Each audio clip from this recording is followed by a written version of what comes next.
everybody, it's me Andrew. Get out into nature and tune in for yourself. Resonate with the Earth's electromagnetic field via 432 Hertz, the universal frequency. So today I wanted to go over losing your mind, and how that's actually the path or the way of coming into soul by losing the mind. Right, so I can't remember who quoted this or who even said this. Many people said this. Many people have already said lose the mind to find soul, right? Or come into the soul, realize the soul, the Atman, the totality, right? The soul can be like the environment. So maybe it was like Albert Einstein or something, or somebody. But not only one person has said this. A lot of people have said this already. But this is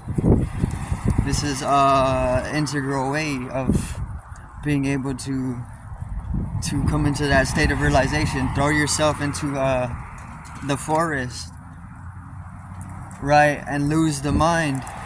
The mind is given to you. This is a construct, a construction,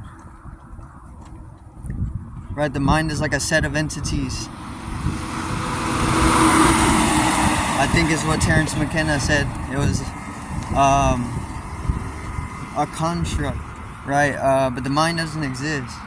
This is just something we're agreeing upon. If you go out into the forest, it falls away. The more that you just let go, you settle into the natural way of things, the mind falls away, right? And that's exactly what you want. You want to lose the mind. You can try and find your mind, right? And then you start getting into koan, zen, things like this, playing various different tricks on your students, or just having fun with that whole little thing, which is a liberation to be able to do that. But the whole thing is that the mind doesn't actually exist. There's nothing to find, and maybe there's nothing even to lose. If you go out, throw yourself into the jungle or into the forest, and you just settle like a pond can settle. You kind of stir the pond up, it can get murky. You let it settle, you find reflection in the pond. You lose the mind. The mind is only conceived relative to the informational stirring, the mud. The moment it becomes absolutely pristinely reflective is the moment that mind ceases, or it was never actually able to be in the first place, right? So losing the mind is to find the soul. Once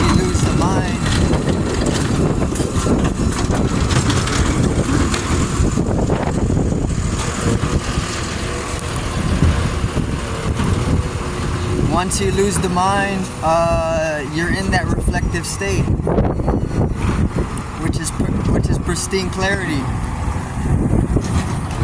It's clarity out of pristine consciousness, awareness. It's a pure state of being, not necessarily a state of mind. Maybe you could say it is, right? But losing the mind, you go insane.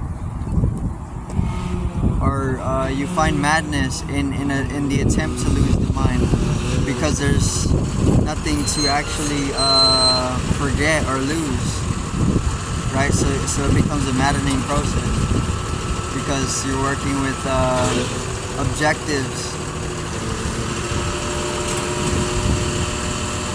Really, it's just let it go. You don't necessarily need to go out into the forest either to lose your mind.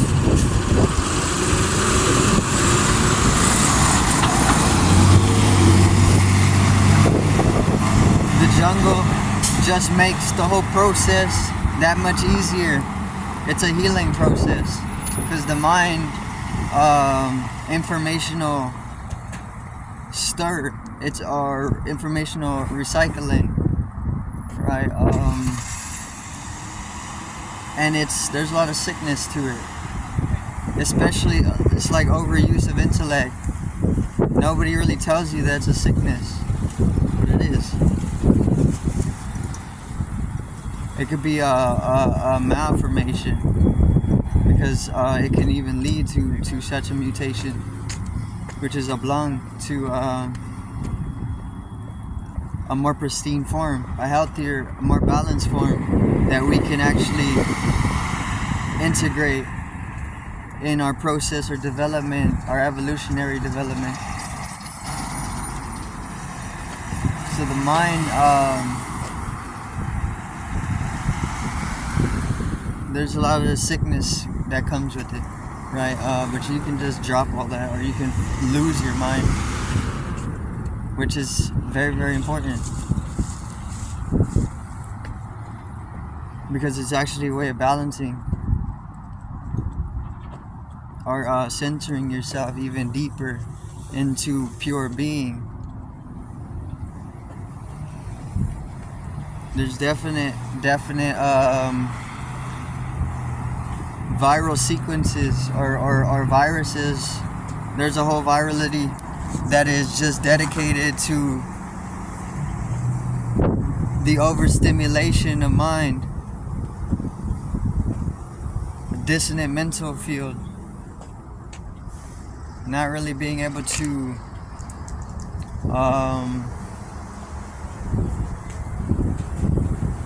come into that clarity, just being able to reflect things, right, as they are, as things are, not as you conceive them to be, because you're already skewing the reality. But that's more molding things.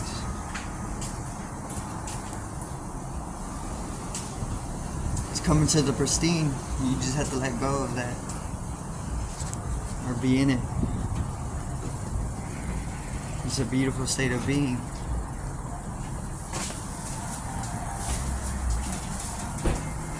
Right, so you don't need a forest to lose your mind, though it makes the whole process that much easier, because once again, societies have this program which is pretty much like a virus that keeps the mind overstimulated. Information continues to recycle. The pond never really clears.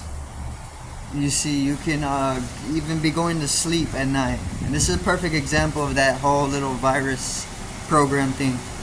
You can be going to sleep at night, and there's just constant mental imagery, there's constant voices of anybody. Whatever you're consuming throughout the day, it's just replaying in your head 24/7, even when you're sleeping. This is what your dreams are all about. So you can use your dreams, but you also need to be able to be within that complete null, that nullification, or even that void, you know, because that's where it really is. All the other stuff is just continuous. But that's gonna be it for today's video. I do thank everybody for watching. Have a great morning. Have a great day.